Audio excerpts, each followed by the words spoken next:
இந்த ஃப்ளிக்ஸ் ஜெட்ஸ் தமிழ் சேனலுக்கு வந்ததுக்கு நன்றி. இந்திய மற்றும் உலக மொழிகளில் உள்ள படம் மற்றும் சீரியல்ஸை அலசி ஆராய்ஞ்சி அக்குவேர் ஆணிவேர் ஆக்கி பார்க்கலாமா வேணாமான்னு நீங்க முடிவு பண்றதுக்கு ஒரு ரேட்டிங் கொடுக்கறது தான் என்னுடைய வேலை. வாங்க இன்னைய வீடியோக்குள்ள போகலாம். இன்னைக்கு நாம பார்க்க போறது ராக் வெப் சீரிஸோட விமர்சனம். அமேசான் பிரைம்ல ஓடிட்டு இருக்கிற இந்த சீரீஸ்ல 8 எபிசோடு 45 நிமிஷம் ஒன்றும்.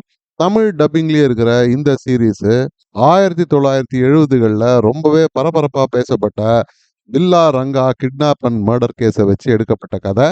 ஒரு நேவி ஆபீசரோட 16 வயது மகளையும் 14 வயது மகனையும் டெல்லியில கிட்னாப் செஞ்சு அதுக்கப்புறம் கொலையும் செஞ்ச பில்லா அண்ட் ரங்காவுக்கு மரண தண்டனை விதிக்கப்பட்டது.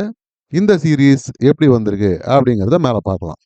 போலீஸ் ஆபீசர் ஜெயபிரகாஷ், இது அலி ஃபசல் நடிச்ச பாத்திரம். இவரோட ஸ்டேஷன் லிமிட்ஸுக்கு தான் முதல்ல மிஸ்ஸிங் கேஸா இது வருது.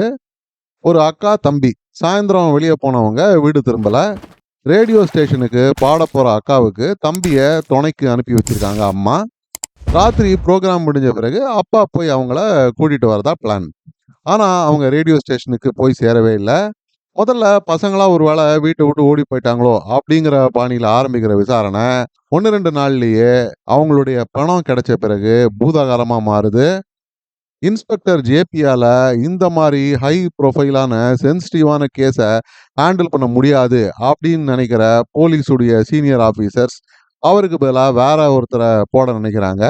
ஆனா எப்படியாவது சாதிக்கணும் அப்படிங்கிற உணர்ச்சியில கெஞ்சி கூத்தாடி ஒரு 48 மணி நேரம் டைம் வாங்குறாரு ஜேபி. அதுக்கப்புறம் ஸ்டெப் பை ஸ்டெப்பா தடயங்கள், சாட்சிகள், புதுசா டெல்லி போலீஸ்ல ஃபாரன்சிக்ஸ் டிபார்ட்மெண்ட்டை இன்ட்ரோடியூஸ் பண்ணியிருக்காங்க. இதுவே இந்த போர்ஷன்ஸ் எல்லாமே ரொம்பவே நல்லா வந்திருந்தது. ரொம்ப இறுக்கமான இந்த கதையில கொஞ்சமான ஒரு ரிலீஃப். எப்படி இந்த ஃபாரன்சிக்ஸ் மேல கொஞ்சம் கொஞ்சமா போலீஸுக்கு நம்பிக்கைலாம் வருது, இந்த காட்சிகள்லாம் ரொம்பவே நல்லா எடுத்திருந்தாங்க. சைட்ல இவருடைய ரொமான்டிக் ட்ராக்கு, இவருடைய காதலி ஒரு ரிப்போர்ட்டர், இவங்களுக்குள்ள இந்த கேஸ்னால வர மனஸ்தாபங்கள், இப்படி ஒரு ட்ராக்கு.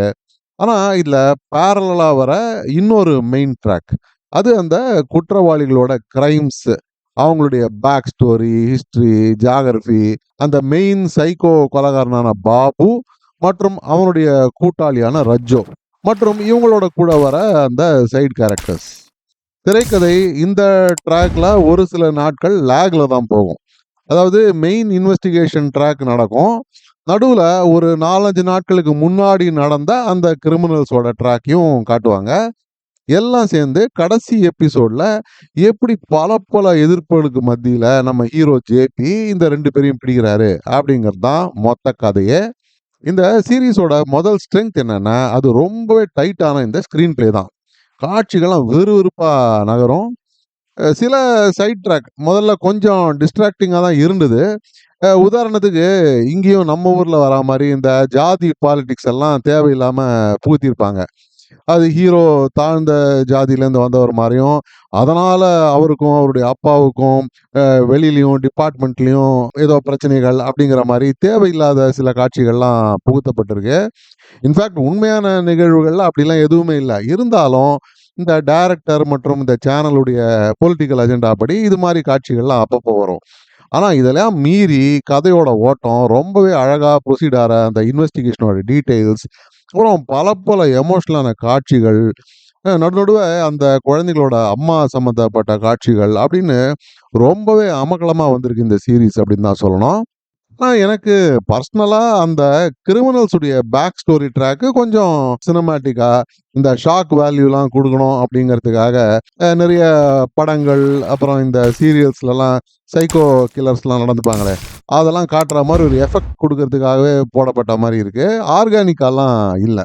ஆனாலும் விறுவிறுப்பாகவும் கதை ஓட்டத்துக்கும் அந்த பாத்திரத்துக்கு ரெலவெண்டா இந்த காட்சிகள் இருக்கிறதுனால இதுவும் நல்லாவே ஜெல் ஆயிருக்கு. இதனால மொத்த எபிசோட்ஸும் ஒரு பெரிய மூவி மாதிரி ரொம்பவே என்கேஜிங்காகவே நமக்கு இருக்கு.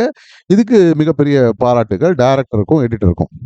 அடுத்த பெரிய ஸ்ட்ரென்த்து நடிப்பு. அலி ஃபசல் ஆகட்டும், இல்லை வில்லன் பாபு வர ஆகாஷ் ஆகட்டும், இவங்க தான் மெயின் சீரியல் முழுக்க ரொம்பவே நல்லாவே நடிச்சிருந்தாங்க.